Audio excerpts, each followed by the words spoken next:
Muy bien, bueno, buenas noches a todos y buenas tardes. Mi nombre es Hernán Fiminella. Les doy la bienvenida en el día de hoy a una nueva edición de las presentaciones en vivo de Solo Superior. Muy bien, En el bueno, día buenas de hoy noches a todos. contamos con la presencia de la doctora Diana Elizondo. Es un gusto que estés con nosotros, Diana. Buenas noches, muchas gracias por aceptar la invitación. Buenas noches desde España a todos, muy buenas. Gracias, Hernán, a vos. Es un placer estar hoy con ustedes. Bueno, muchas gracias. Bueno, Diana, varios de ustedes ya la conocen. Diana trabaja justamente, como ella decía, en Granada, en España, ¿sí?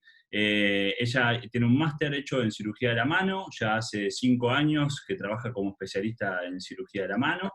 Y bueno, actualmente contanos un poquito, Diana, dónde estás trabajando y hoy, para que los que no saben, Diana nos va a presentar, nos va a hablar un poquito sobre lo que son las rupturas, las lesiones del bíceps distal. Así que bueno, es un tema muy interesante y complejo, así que bueno, queremos que nos cuentes todo lo que sabés de este tema.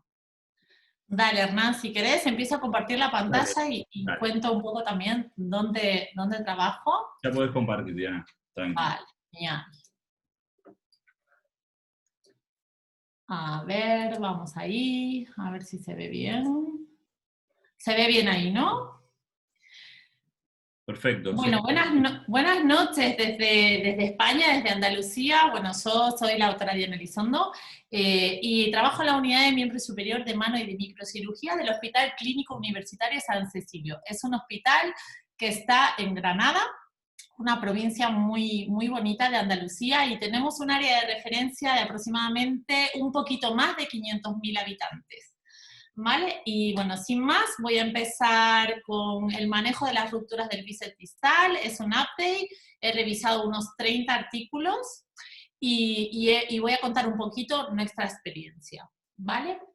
Bueno, así como introducción, bueno, la lesión de las rupturas del bíceps distal es una lesión poco común.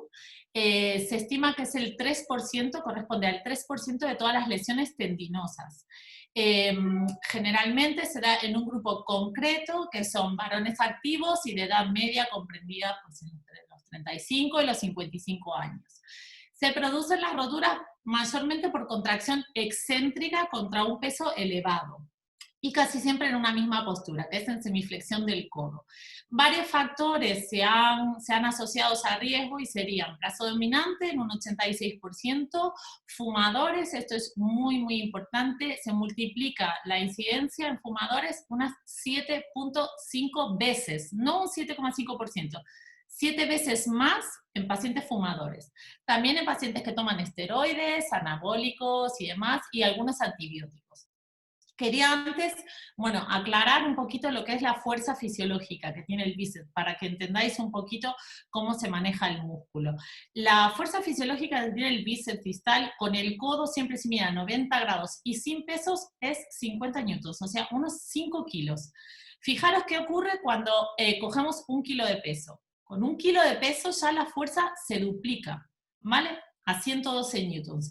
Y la fuerza necesaria que se ha estudiado en cadáveres para romper un bíceps distal es de aproximadamente unos 204 newtons, o sea, en unos 20 kilos está estimado. Vamos a hablar ahora un poquito de anatomía. ¿Dónde se inserta? En la tuberosidad bicipital del radio. Tenemos aquí un esquema. La tuberosidad bicipital del radio tiene una superficie aproximadamente de largo de 22 a 24 milímetros por 15 a 19 milímetros de ancho. Eso sería la huella. ¿Qué es lo que ocupa el bíceps distal en su inserción? El footprint, pues unos 21 milímetros tiene de largo por unos 7 milímetros de ancho. Aquí hay una preparación cadavérica. ¿Vale? El bíceps distal, así como el bíceps proximal, tiene dos porciones. La cabeza larga, que se inserta aquí, que es proximal, y es la cabeza, la porción del bíceps que hace la supinación. ¿Vale? Y la cabeza corta, que se inserta más distal, ¿vale? Es la más fuerte, es la que origina, la que hace la flexión del codo y también es el origen del acertus fibrosus. Esta es una preparación de una de las últimas cirugías que hice yo, donde se ve bien, a veces se puede ver con la mayoría de las veces diría yo, en las roturas agudas, se puede identificar la cabeza larga, la más proximal y supinadora, y la cabeza corta, la más distal y la más potente. Con respecto al diagnóstico, pues bueno, el diagnóstico, la literatura lo define como un crujido doloroso, o sea, es la clínica lo que basa el diagnóstico, y es un crujido doloroso, ellos lo describen como pop, aunque después en un vídeo yo creo que suena diferente. Y el signo clínico principal, ya descrito por O'Driscoll, el Hook Test, que si se hace bien, si se hace correctamente, los estudios dicen que tiene una sensibilidad y una especificidad del 100%. El Hook Test se tiene que hacer con una flexión de codo a 90 grados, con el antebrazo en supinación completa. El dedo se tiene que hundir aproximadamente 1 centímetro. No vale tocar superficial por debajo de la piel. Ah, sí, está el tendón, no está el tendón. No, hundir el dedo. Al paciente le duele, lógicamente, pero es la manera de hacerlo correctamente, ¿vale? Y enganchar el dedo como un gancho, por eso se llama Hook Test, ¿vale? La clínica de una rotura aguda es un dolor en la fosa cubital, visiblemente puede verse o no, dependiendo de la masa muscular que tenga el paciente y lo gordito o lo delgadito que sea el paciente, la retracción proximal del músculo. Hay muchos que vienen con edema, hay otros tantos que vienen con un hematoma, una equimosis bastante grande, obviamente el Hook Test Time es positivo, y nos puede dar un falso negativo si el acerto fibroso, que como hemos visto donde se origina, está intacto.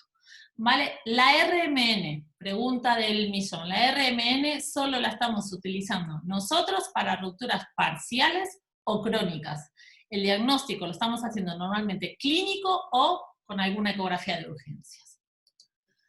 El manejo, bueno, ya Morey en 1985 demostró ya que los no quirúrgicos, el manejo no quirúrgico de una rotura del bíceps distal implica una reducción de la fuerza de flexión del 30% y de supinación de un 40%. Entonces, en base a estos datos, yo, por ejemplo, elijo en pacientes jóvenes y activos siempre tratamiento quirúrgico. ¿Cuándo se puede plantear el tratamiento no quirúrgico? Pues en pacientes de baja demanda funcional, la literatura dice también si tienen el acerto fibroso intacto, puede barajarse esa posibilidad, pero en la mayoría de los casos, quirúrgicos. Varias técnicas quirúrgicas, abordaje único anterior, de Henry, doble abordaje anterior de Boy Anderson, preconizado por Boy Anderson, ahora modificado por Morey y por Kelly, que lo hacen un doble abordaje modificado, que hacen un split entre los músculos, ahora lo vamos a ver. ¿Cuándo hacer posible? Antes de 2 semanas. ¿Por qué 2 semanas? Porque se ha demostrado que a partir de la segunda semana el tendón se retrae. Cada vez más se infiltra de grasa, se degenera y el músculo, la masa muscular se hace cada vez más proximal. Las rupturas parciales vamos a hablar más adelante, hay que valorar cada caso en particular, y las rupturas crónicas, pues también vamos a hablar más adelante, que precisan aumentación con injertos tendinosos. Complicaciones del tratamiento quirúrgico, porque las tiene, porque es la clásica discusión. Ah, no, pero ¿y si lo operamos? Sí, es verdad, las tiene, y son muchas. Desde el déficit de movilidad, el déficit de fuerza de flexión, el déficit de fuerza de supinación, calcificaciones heterotópicas, rupturas del tendón, gapping, infección de la herida quirúrgica, sinostosis radiocubital proximales, parálisis nerviosas, síndrome de distrofia simpático-reflejas y fracturas de radio proximal. Es una lista muy grande, pero ahora veremos que la incidencia no es tan alta. Aquí he puesto unas imágenes de una sinostosis radiocubital proximal, cómo se ve en una radiografía simple, cómo se ve en un TAC, y de las calcificaciones heterotópicas, cómo se ven en una radiografía simple. Técnicas de fijación, muchas. Túneles óseos con suturas, anclajes óseos o anchors, cortical bottoms o sistema de endobaton, de botón cortical, ¿vale? El que nosotros utilizamos es el distal biceps repair, que es de Arthrex, tornillos interferenciales o combinados. Acá justo le contaba a Hernán que el otro día no utilicé un anchor, este es el que usamos nosotros, un G2, ¿vale? Este es un tamaño 2.0, son anclajes de titanio que vienen con 2 suturas, 2 hilos. Los hilos son loops, son hilos potentes del estilo del fiber wire, ¿vale? y utilizamos el número 2, ¿vale? Ese es el sistema de anchos que nosotros usamos. Con respecto a los abordajes, y ahora empezamos a describir los abordajes, y voy a empezar por el doble abordaje modificado de Murray, ¿vale? El doble abordaje se comienza, aquí tenéis a la derecha las fotos, son todas fotos de preparaciones, ¿vale? De verdad, de cirugías, perdón. Pues se hace una incisión proximal de 3 centímetros aproximadamente a nivel de la fosa cubital transversa, mediante la cual se localiza el tendón se limpia, se desbrida y se hace una sutura Krakow de mínimo 3 centímetros. Vale, este estudio que está acá, que os puse aquí, al final os voy a dejar todos los estudios que he mirado, sigue 63 pacientes durante 24 meses. ¿Vale? La incisión lateral del doble abordaje modificado se hace en split. Algunos los hacen en split a través del extensor común de los dedos y otros del ECMO, ¿vale? Pero hacen un split del músculo que ahora voy a contar los resultados que ellos tienen, ¿vale? Mediante el cual se accede a la tuberosidad radial y se hace el anclaje a la tuberosidad radial. En este caso, en este estudio, la técnica de fijación que eligieron fueron túneles trasóseos. Hicieron 3 túneles de 2 milímetros cada uno, ¿vale? Y utilizaron una sutura del 2. En 63 pacientes y con 24 meses de follow-up, los resultados de movilidad fueron excelentes en flexión, extensión y pronación, y en el único que parece que los túneles fallan es en el tema de la supinación. El movimiento de la supinación con respecto a comparados con el lado sano fue de un 88,5%. Con respecto a las complicaciones que ellos tuvieron, pues tuvieron un caso de sinostosis radiocubital proximal, 2 o 3 casos de nervio icterosio posterior, una parálisis, un caso de ruptura, y aquí tenemos el mayor problema que yo creo que tenemos en los abordajes, que es la parálisis o la paresia del antebraquial cutáneo lateral, ¿vale? Un 4,5% está estimado en este abordaje. Nunca, y acá está el tip, que más adelante lo voy a volver a repetir, nunca ellos exponen el periósteo del lado cubital. Al cúbito ni lo tocan. Y parece que esa es la clave de tener menos riesgos de sinostosis. Con respecto al abordaje anterior de Henry, que es el que utilizo yo, la mayoría de mis casos los tengo con este abordaje. Utilizo los anchors, son los anclajes que mostré recién. Más o menos tenemos con este tipo de sutura que voy a explicar ahora unos 10 casos. 5 que tengo yo y 5 que tiene mi compañero de unidad, el doctor Carlos Peña.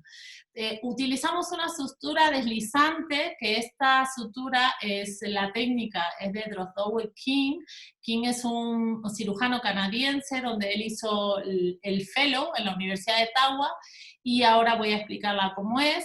Y también utilizamos pues 2 anclajes a 1 centímetro de distancia cada uno, los colocamos en el borde cubital de la tuberosidad radial, que es donde se inserta realmente el bíceps, e intentamos identificar en todas las cirugías, estamos intentando identificar las 2 cabezas del bíceps distal e insertarlas en su huella como corresponde.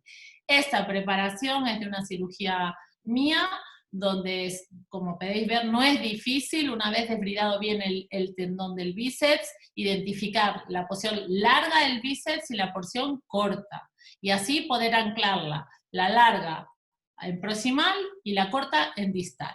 Primero siempre insertamos con el ancho la distal y luego la proximal.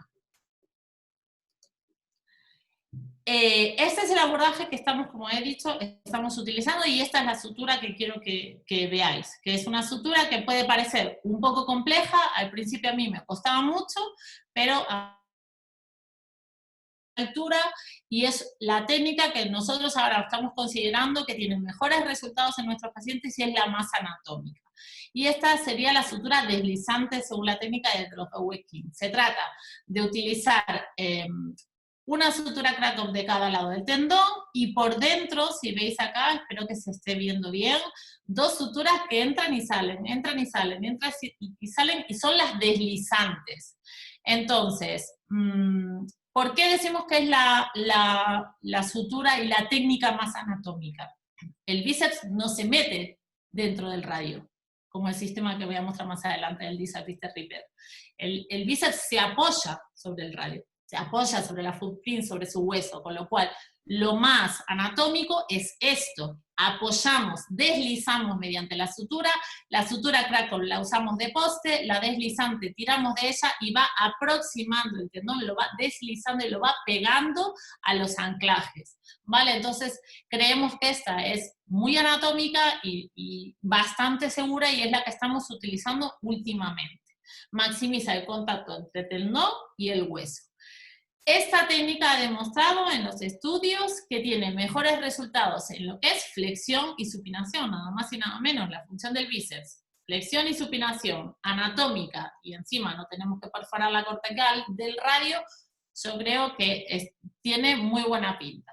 Y al no tener que hacer túneles óseos, pues tenemos menor riesgo de lesión del nervio interóseo posterior, que no es una de las complicaciones más temibles de la cirugía del bíceps distal. Aquí tenemos, esto es un control del doctor Peña Rodríguez, que me dejó muy amablemente, me cedió las imágenes, como él ha medido en el control radiográfico que los anchos estuvieran colocados a 1 centímetro de distancia. Un genio, porque le erró en 2 milímetros nada más. Así que, el sistema de Distal Bicep Repair. En el sistema de Distal Bicep Repair es donde tengo más experiencia, tengo 20 casos, ¿vale?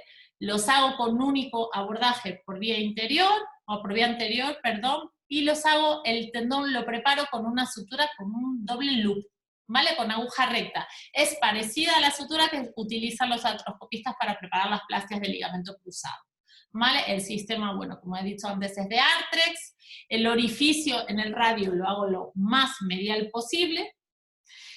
¿Y cuál es el miedo que tiene esto, o el inconveniente? Pues que hay que hacer un brocado de 8 milímetros, ¿vale? Para meter la plastia, y opcional al bottom, al botón, también trae, que puedes ponerlo o no, el tornillo interferencial, este que veis aquí, ¿vale? Que yo lo suelo poner. Entonces, en el agujero que hacemos en la cortical tiene que caber el tendón y el tornillo adentro del radio, ¿vale? Con lo cual ahí sí que aumenta un poco el riesgo de fractura, ¿no? Cualquier dificultad de la técnica puede hacer que se nos fracture el radio.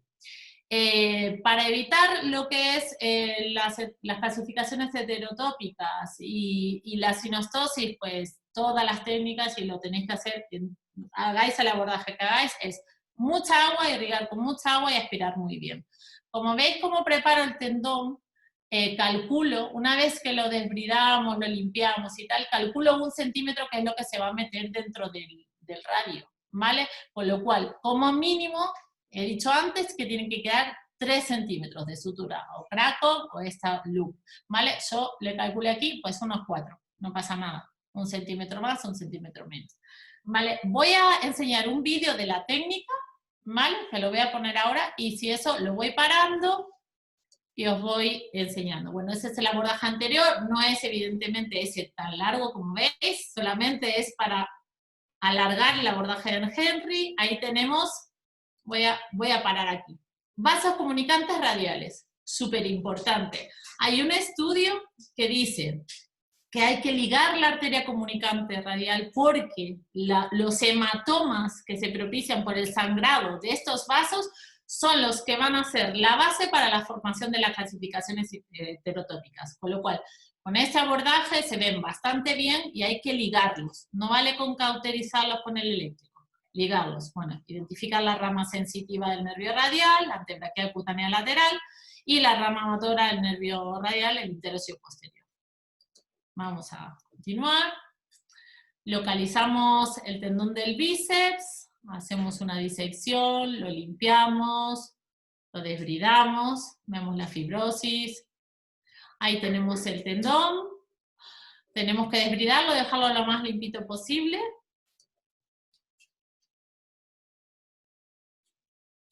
Bueno, ahí se muestro cómo lo estoy limpiando, ¿vale?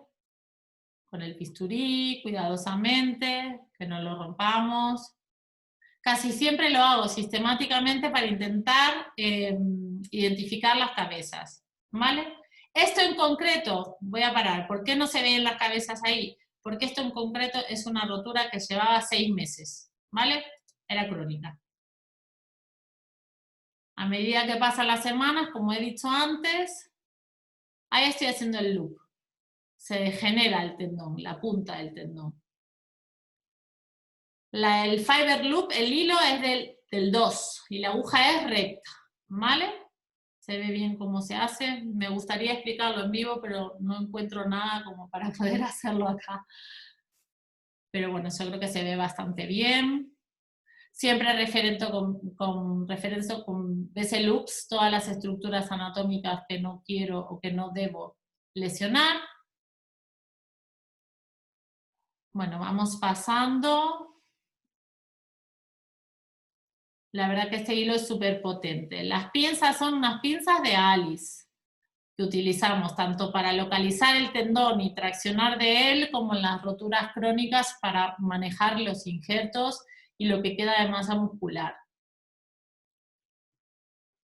Bueno, esa es como queda la sutura, que antes lo hemos visto. Aquí es el sistema del bíceps repair, hay que brocar con la primera broca, que es de 3,2 milímetros, las dos corticales.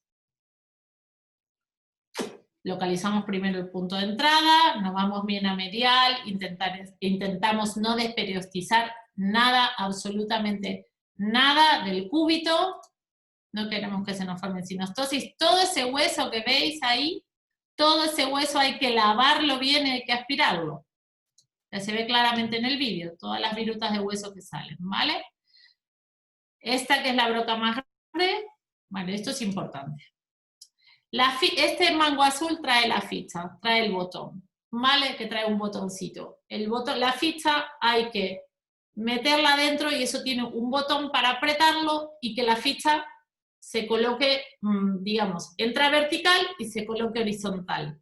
Es un poco difícil, sin rayos X, saber cómo ha quedado la ficha. Con lo cual, otro tip que aconsejo es que cuando pongáis la ficha y la destrabéis, coger el aparato de rayos X y sacarle una radiografía para ver si tenéis la ficha bien colocada. Porque si no, luego nos entra la risa.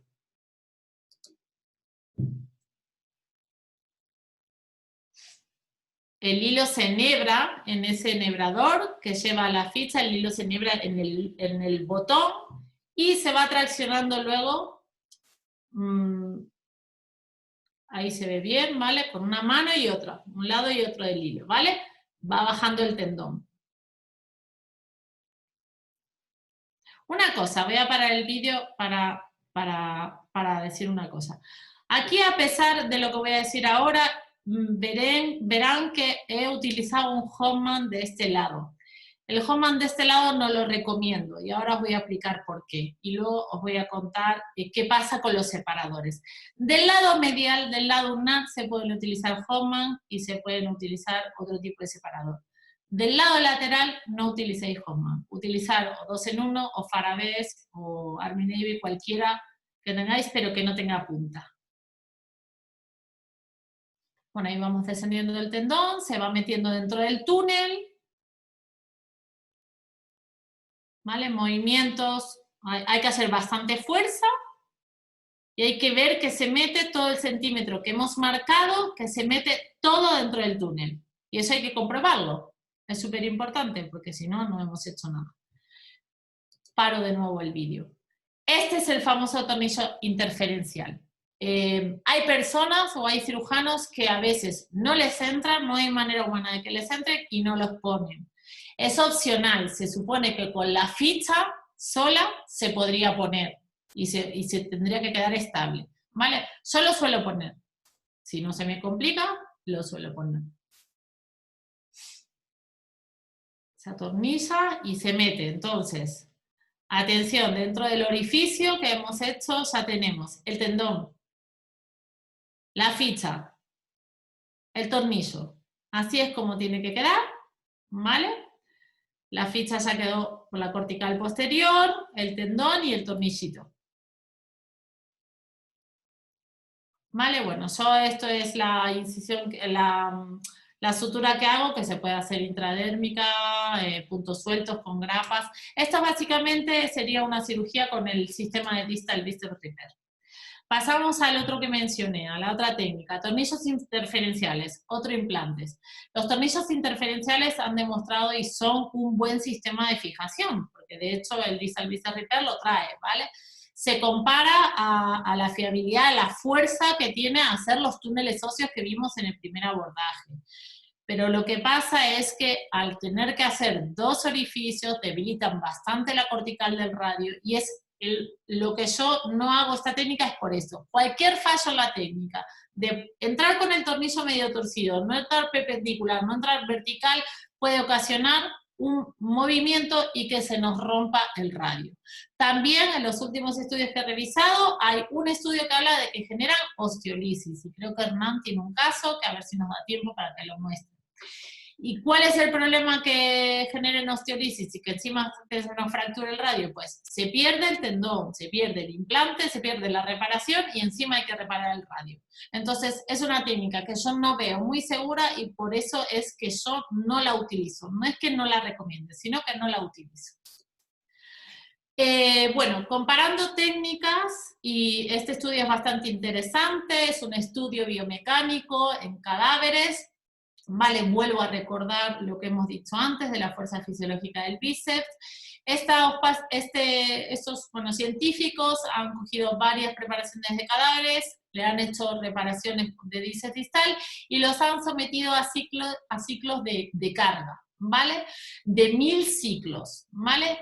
En estos estudios ellos han hecho una primera conclusión que el endobaton es el sistema más fuerte. El que acabamos de ver, el del Distal Visa Repair con el botón y el tornillo, es el sistema más fuerte, el que más aguanta los 1000 ciclos.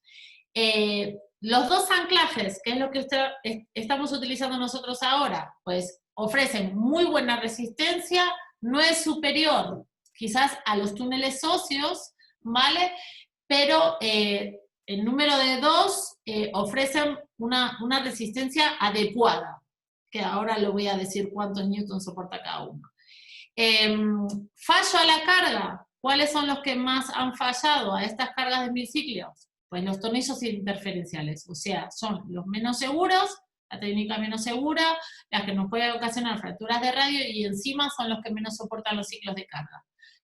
Luego, en segundo lugar, los que menos soportan serían los túneles, luego en tercer lugar los anchos, y el que más, como hemos dicho, el endobaton, que sería entonces aquí el gold estándar, ¿vale? Han comparado otros estudios, tornillos versus túneles interferenciales, no han encontrado diferencias.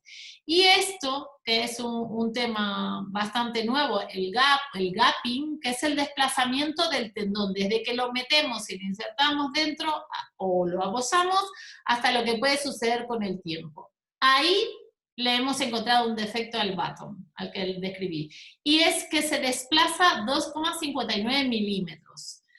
Más o sea, 2,59 el baton, los tornillos inferenciales 2,15 y los anchors 2,05 nada más. Así que aquí en lo que es el gapping, lo más seguro sería esa unión más anatómica que hemos dicho, tendón, hueso, apoyado sobre el hueso. Primera conclusión de implantes, pues de túneles óseos que hasta un momento era algo estándar, pues son muy anatómicos, y es verdad, porque se hacen trincheras y se ancla el tendón, tienen buena resistencia, pero han demostrado en el estudio primero que enseñé pérdida de movilidad en supinación hasta un 38%, elevado de riesgo de calcificaciones y sinostosis, ya sea por el doble abordaje y por los drills que hacemos, los orificios, y es bastante moderadamente segura, no es del todo segura con respecto al nervio anterior y posterior, pero bueno. Los anclajes, que es la técnica que más es la que me está gustando a mí, es la técnica, yo creo que la más anatómica de todas, es la que menor desplazamiento, como hemos visto, menor gapping tiene, menor pérdida de movilidad tiene, es la que mejor recupera la fuerza en flexión y en supinación, y técnicamente es muy segura, con lo cual yo creo que aquí hay un esquema para que no nos liemos. A la carga, más seguro, endobaton. Segundo, más seguros, suture anchor. Tercero, con túnel. Y cuarto y último, los interferenciales. A eso los quitamos. Espero que no haya nadie que haga interferenciales, porque si no lo hemos matado con esto. Complicaciones del abordaje quirúrgico. Este es un metaanálisis muy, muy grande que lo nombra muchísimos estudios, nombran este metaanálisis. Fueron 87 estudios que analizaron esta gente, 1.283 pacientes, y básicamente estas son las conclusiones que han sacado. Pues complicaciones en general del abordaje quirúrgico tenemos que el que hago yo, la incisión única tiene 28,3%, vamos a ponerle casi el 30%. Y el de la doble incisión, y si es el modificado, un 20,9%. O sea, ahí sí que hay una diferencia a favor del doble abordaje. Osificaciones heterotópicas. Pues parece que hay también en la incisión única, pues un 7,2%, ¿vale? Y un 3,2% en el doble incisión. Con respecto a la neuroapraxia del nervio del antebraquial cutáneo lateral, 9,9 en el abordaje que uso yo, único, single, 2,2 en el doble abordaje, bastante menos riesgo de lesionar o de paralizar el antebraquial cutáneo lateral, que como sabéis la clínica es que se les queda todo el borde lateral del antebrazo dormido, incluso les puede quedar hasta una sensación de acorchamiento hasta en el pulgar, las ramas sensitivas. Con respecto a las re-roturas, pues las re-roturas un 2,5% en la incisión única y un 0,6% en la doble incisión, con lo cual después de analizar todo esto, podemos, así a bote pronto, concluir que el doble abordaje, ¿no?, tiene menos complicaciones, es lo que parece. Ahora, ¿qué preferimos nosotros? El doble abordaje es el que más complicaciones tiene con respecto al abordaje único de sinostosis radiocubital distal. Temible, en muy pequeño porcentaje, pero hay que decidir en base a la experiencia que tenga el cirujano qué es lo que quiere, si prefiere un bloqueo de la pronosupinación y tener que hacer una artrolisis, o si prefiere tener el antebraquial cutáneo lateral dormido. Complicaciones, pues, bueno, del abordaje quirúrgico, como dije, la parestesia del antebraquial cutáneo lateral, el separador que les enseñé antes que no se debe hacer, ¿vale? Que yo lo hice en ese momento porque eso era una rotura crónica y estaba un poco complicado. Pues el separador del lado lateral, colocar un separador que no sea un Hoffman, ¿vale? Que no tenga punta, que no presione el nervio, ¿vale? Otra complicación, a mí no me ha ocurrido, gracias a Dios, hasta ahora, es la lesión temible del nervio interóseo posterior con parálisis por impotencia de extensión de los dedos y la muñeca. Con respecto a la sinostosis radiocubital distal, tiene solución, se puede hacer una artrolisis, no quedan igual después de una sinostosis y debuta muy temprana con dolor, inflamación y pérdida de movimiento. En el caso de que sospechemos una sinostosis, lo ideal es hacer un TAC. Calcificaciones heterotópicas, contracturas, bueno, la decisión de las calcificaciones heterotópicas parece que tiene una pérdida de pronación de un 9%. Con respecto a los cuidados posquirúrgicos, y esto no es lo que dicen los estudios, sino es lo que hacemos nosotros, esto ya es lo que hago yo. Vendaje, no coloco férula de yeso no, ¿vale? Excepto en las crónicas, ahora lo voy a explicar. Vendaje, un vendaje bastante acolchado, bastante algodonado, más al cabestrillo, pues flexión de 90 grados y pronosupinación neutro. Lo dejo 1 o 2 semanas. Mis pacientes mueven desde el día 1. Les dejo hacer flexioextensión con el vendaje, lo que les permite el vendaje. Es verdad que el primer vendaje que les coloco es un poco fuerte, ¿vale? La primera cura, cuando son roturas agudas, las hago a los 7 días. Normalmente les hago estas suturas intradérmicas. Cuando son crónicas es en el único caso en que utilizo 2 semanas de inmovilización, no destapo la herida en 2 semanas, y les coloco una férula de yeso. Los puntos se los retiro a partir de las 3 semanas, tanto en agudas como en las crónicas. Primeras 8 semanas, flexión contra resistencia, pero nada de peso, ¿vale? Quizás, yo es que lo que digo, nada de peso, porque sé que el paciente siempre va a coger algo, pero se les podría permitir hasta 1 kilo de peso. A partir de las 12 semanas ya se puede permitir 2 a 3 kilos de peso. La actividad normal en pacientes que no son deportistas, que no hacen halterofilia, que no hacen calistenia, etcétera, etcétera, pues entre 3-4 meses la pueden llevar a cabo con normalidad, si no han tenido ninguna complicación, y en deportistas o pacientes de alta demanda, pues en 6 meses, ¿vale? Aproximadamente. Tips. Vuelvo a repetir lo de los separadores. ¿Y por qué lo repito tanto? Porque es que a mí me ocurrió y ahora ese paciente tiene una parálisis del antebraquial cutáneo lateral, ¿vale? Los separadores, no colocar los Hoffman o el separador de punta o cualquier separador que pueda presionar el nervio del lado lateral. Lavar y expirar continuamente, sobre todo en el doble modificado en split, que tiene riesgo de sinostosis. Recordar, no desbridar, no exponer el cúbito para justamente minimizar ese riesgo. Ligar la arteria recurrente radial, que evita la formación de hematomas y por lo tanto de calcificaciones heterotópicas.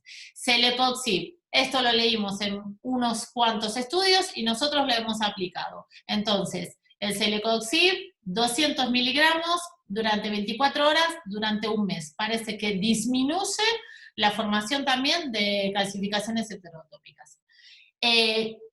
Nervio interóseo posterior, aquí sí atención, si hacemos un doble abordaje y tenemos un abordaje lateral, el antebrazo en máxima pronación para alejarnos del nervio. Si hacemos el abordaje anterior, como hago yo, y tenemos el brazo en supinación completa, máxima supinación para alejarnos del nervio. Si usamos el sistema del botón, siempre utilizar la radiografía para localizar que la ficha quede horizontal y no vertical, y que la ficha siempre se coloca en supinación, ¿vale? La tensión, pregunta del millón, que siempre me preguntan, ¿cómo calculas la tensión? ¿Cómo calculas la tensión? Pues la calculo como dicen que hay que calcularla, pero eso siempre es un poco a ojo. Flexión del codo entre 40 y 60 grados y supinación completa, ¿vale? Se coloca. Roturas parciales. Las roturas parciales parece que ahora son más frecuentes, pero yo creo que no es que sean más frecuentes, sino que desde que se utiliza la resonancia magnética, pues se diagnostican más casos. Debutan con dolor en la fosa cubital y tienen una recuperación muy, pero muy prolongada. Por eso últimamente se está diciendo que si la rotura parcial es de menos del 50% del tendón, se puede valorar AINES y fisioterapia sin cirugía. Ahora, si es más del 50%, el tratamiento es quirúrgico. Aquí es en el único momento de toda la presentación que voy a mencionar la endoscopia, porque es lo único que le veo utilidad, ¿vale? Y que sería para colocar el endoscopio y visualizar directamente el tendón y ver realmente el alcance de la lesión, ¿no? Y también se podría hacer un desbridamiento. Luego lo demás, pues no puedo hablar de endoscopia porque no tengo experiencia. Roturas crónicas, que acá viene una parte bonita que a mí me gusta mucho porque las roturas crónicas suponen un desafío muy grande, ¿vale? Son normalmente roturas que pasaron desapercibidas, ¿vale?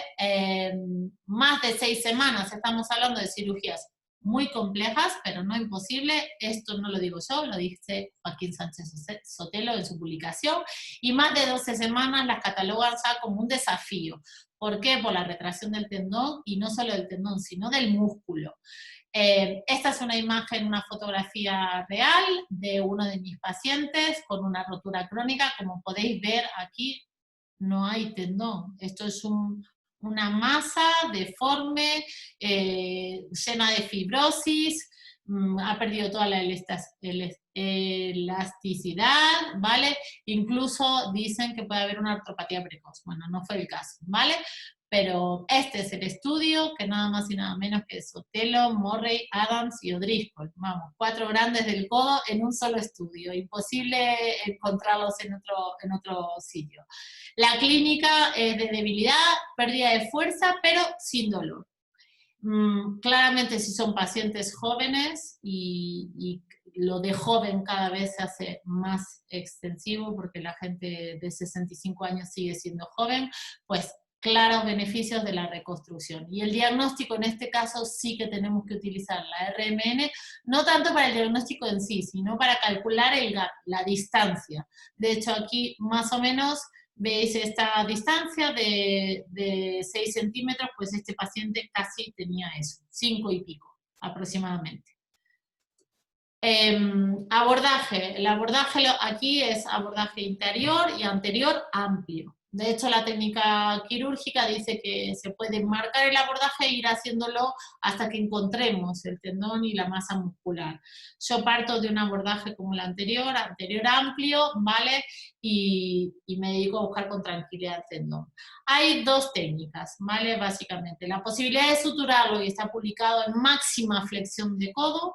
No puedo hablar de ella porque no la hice, parece que tiene buenos resultados, pero tampoco hay, yo creo que encontré un solo estudio de unos ingleses que está al final de las diapositivas, y la aumentación con autoinjerto. El autoinjerto puede ser semitendinoso, hace poco Delgado en Madrid publicó un caso con un recto interno, también puede ser con fascia lata. Estas son imágenes de los injertos verdaderos nuestros. Esto es una fascia lata que no utilizamos para un bíceps, pero bueno, para que la veáis cómo se saca, ¿vale? Y esto sí es el injerto de banco, ¿vale? Con pastilla ósea de calcáneo, nuestro también.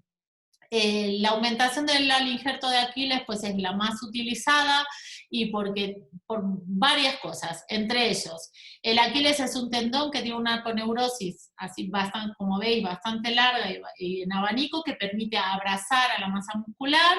Además, si lo pedimos con pastilla ósea y queremos hacer una técnica de hueso-hueso, podemos cortar un trozo de calcáneo adosado al tendón y hacer una ventana en el radio distal, que esto es lo que hace Sotelo en su estudio, y lo inserta. Entonces ya tendría una inserción hueso-hueso, ¿vale?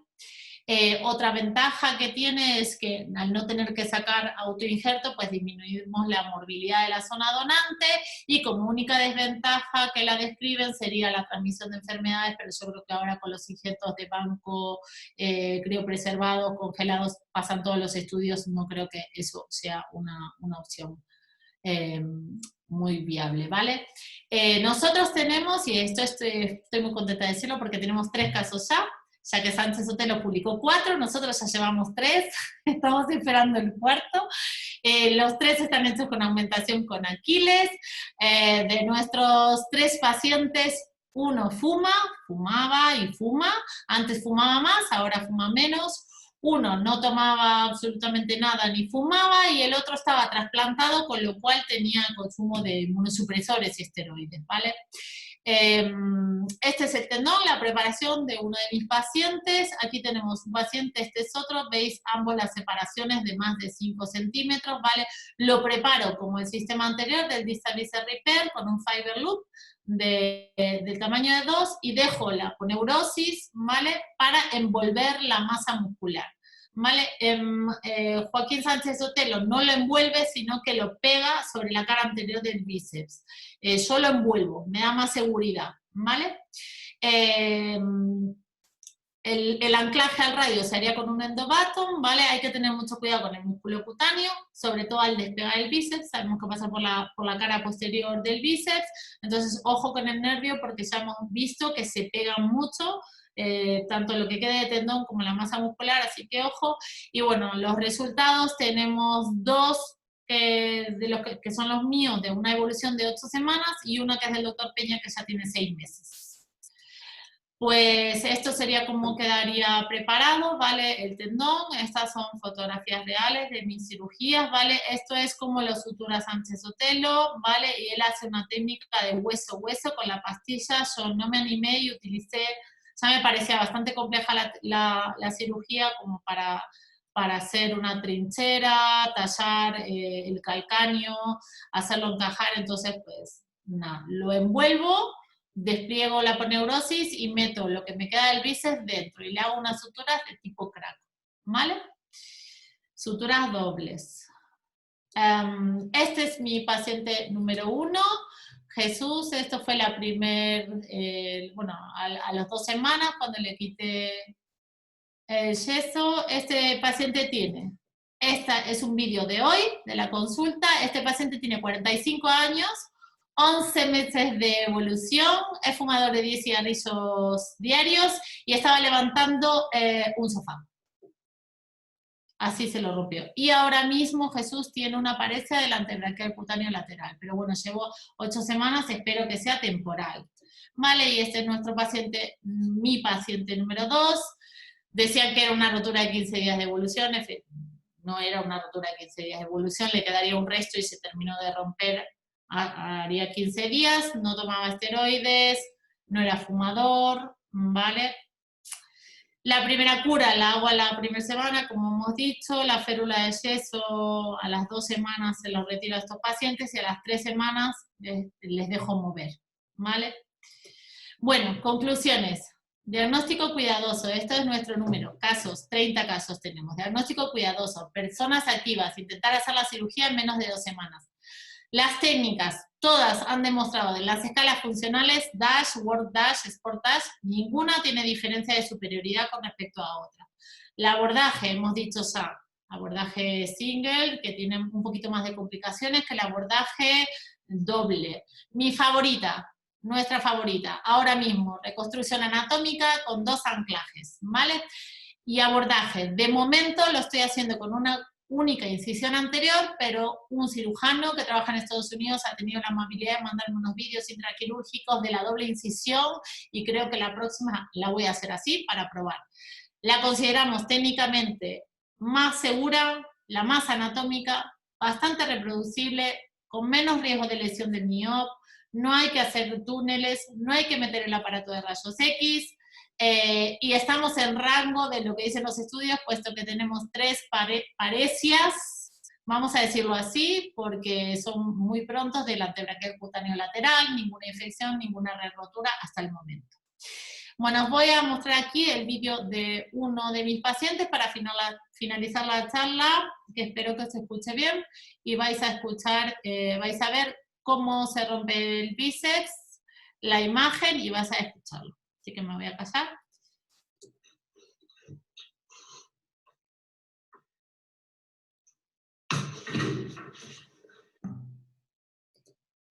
¡Ay! Lo habéis visto bien, ¿no? ¿Se ha visto bien? Lo vuelvo a poner. Bueno, este Jesús tiene 20 años y finalizo mi charla agradeciéndole, bueno, a mis pacientes, en especial a Jesús y al doctor Carlos Peña Rodríguez, que es mi R mayor, mi compañero que me ha enseñado la técnica de la sutura deslizante. Y bueno, esto es un desafío y quiero finalizar con un vídeo que me ha mandado mi paciente con esta frase que me gusta mucho, que dice que los que no lo han conseguido te dirán que no lo conseguirás. Son cirugías que tienen una curva de aprendizaje, pero son muy bonitas. Y os dejo el vídeo para finalizar la charla de mi paciente de 20 años que fue operado con una sutura anatómica, 2 anchos, 2 anclajes, y este es un vídeo a 10 meses de la lesión.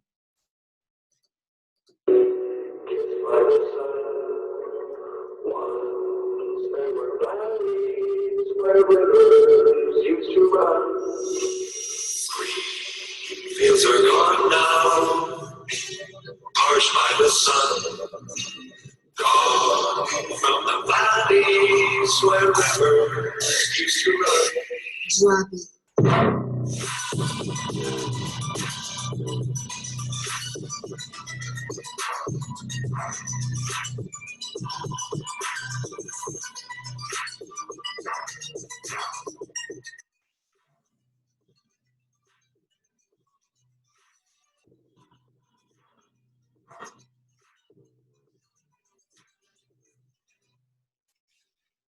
Bueno, yo os dejo aquí, os vamos a dejar en la pantalla, Hernán, como habíamos quedado, ¿vale?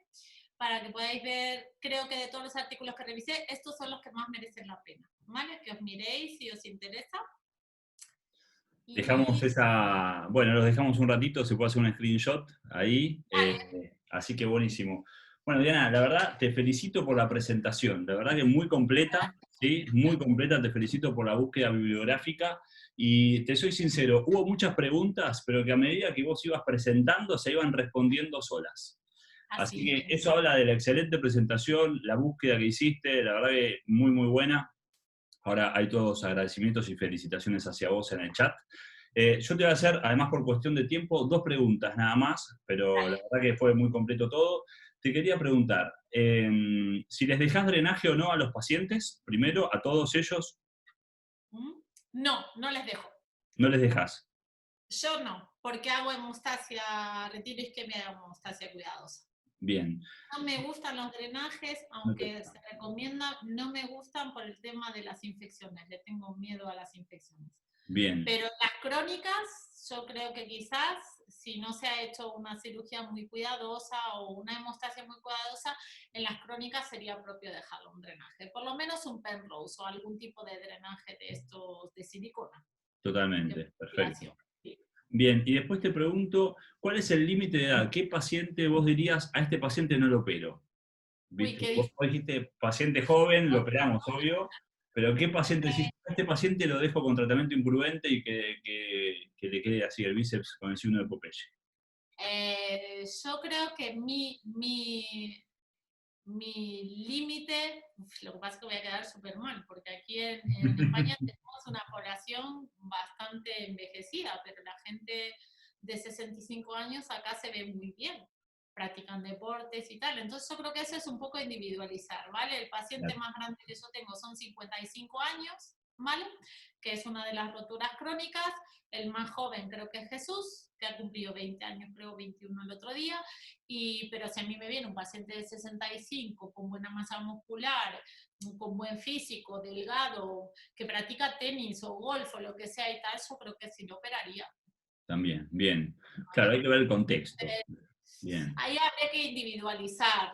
Hay pacientes de 55 años con una demanda mínima y un estado que no tiene nada que ver con uno de 65, como por ahí que es súper atlético, que anda en bicicleta, que juega al fútbol. Eso hay que verlo. Hay totalmente. Richard Gears por aquí que hay que operar. Bueno, creo que, a ver, Igual me pueden dejar acá el doctor las preguntas por Instagram también. también, ¿no? Mira, el doctor Sí, Sartori pregunta si hubo pacientes que se negaron a operarse y que después se arrepintieron de esto, si tuviste alguna situación así. no, al contrario, ha habido algún paciente que quería operarse y que nosotros que no merece la pena, que lleva roto no sé qué, no sé cuánto, no, que no han querido operarse, no, la mayoría, de hecho, uno de los crónicos era un accidente, bueno, venía seguido por un submutuo laboral, o sea, como un seguro privado por la empresa, y en la empresa le dijeron, ah, sí, esto es quirúrgico, Mm, pero nosotros no lo hacemos. ah, No hace aumentación con Aquiles y tal. Entonces lo mandaron al público, a nosotros. Y yo dije que sí. Una kamikaze. 11 meses de evolución, una kamikaze. Pero bueno, es uno de los que la verdad que va muy bien. y otra pregunta, mira, acá surge justo ahora a último momento, que está buena también. Si operaste alguna lesión crónica, pero por dolor o por calambres, o cuál fue la indicación de operar a un paciente con lesión crónica, porque se La presentaba debilidad, la debilidad. debería la No tienen fuerza. bien, Se quejan de no tienen fuerza. Dos de los pacientes, su trabajo era de peso. De peso. De hecho, uno de ellos fue trabajando, se le cayó un portón como de madera, es carpintero, y entonces pues se lo rompió ahí. El bien, otro fue con el sofá, pero uno de ellos fue trabajando, entonces debilidad, dolor no tiene, parestesias no he visto, al contrario, las parestesias las están teniendo ahora, después de la cirugía, o sea que lo tengo que reconocer, yo soy muy humilde, siempre reconozco lo que no me sale bien, aunque no me gusta, pero ya tengo 3 parálisis o paresias del antebraquial cutáneo lateral. ¿cómo manejas esas parecias? ¿Las esperás? ¿Les das algún complejo vitamínico? Sí, yo, bueno, a todos los pacientes de miembro superior, casi a todos, les mando un complejo vitamínico de vitamina C, B1, B6 y B12. Bien. Y a estos en especial les mando un compuesto que tiene fosfolípidos, vitamina C, D, B1, B6, B12, sí, pero no, o sea, otra cosa no hay para hacerles. Bien, espera que seguimos, nos queda un ratito de tiempo de conexión. Dale, Acá Nico Mondino nos pregunta, mira, Diana, a ver, Nico. en un paciente de 55 entre 55 y 65 años que busca un resultado estético, ¿sí? ¿Le indicás una técnica con injerto o optás por una técnica no anatómica? Por estética, en la medicina pública yo no opero. No operás, bien. No, o sea que si me viene y me dice que solo por estética, directamente le diría que no. Ahora, con respecto, en el hipotético caso que le diríamos que sí, sí que hay compañeros que me han referido quejas de los pacientes, uy, pero es que una rotura crónica hay que hacer un abordaje amplio, pero es que lo tienes que hacer en una rotura crónica. Puedes hacer un doble abordaje como hace Sotelo, pero al final vas a tener 2 heridas, o una o 2. Lo único Claro. que se me ocurre es minimizar con una intradérmica lo máximo posible para disminuirlo. Pero creo que la estética no es una indicación de cirugía. Sí. No en nuestro campo, ¿no? Sí Claro. para los cirujanos plásticos. Totalmente, está muy bien. Bueno, Diana, por cuestiones de tiempo, creo que ya estamos. Igualmente, si tienen más preguntas, se te pueden preguntar a vos a través de tu Instagram, que ya todos lo saben. Así que bueno, muchas gracias nuevamente por la presentación. Felicito, súper completa. Así que bueno, Gracias. un honor que hayas estado en Solo Superior. Nuevamente, gracias. Y bueno, estamos Gracias. en contacto. Buenas noches Dale. para todos y pronto seguramente hagamos. Buenos Aires y todos los que han estado conectados. Muchas gracias. Bueno, saludos por España, nos vemos. Chao, chao.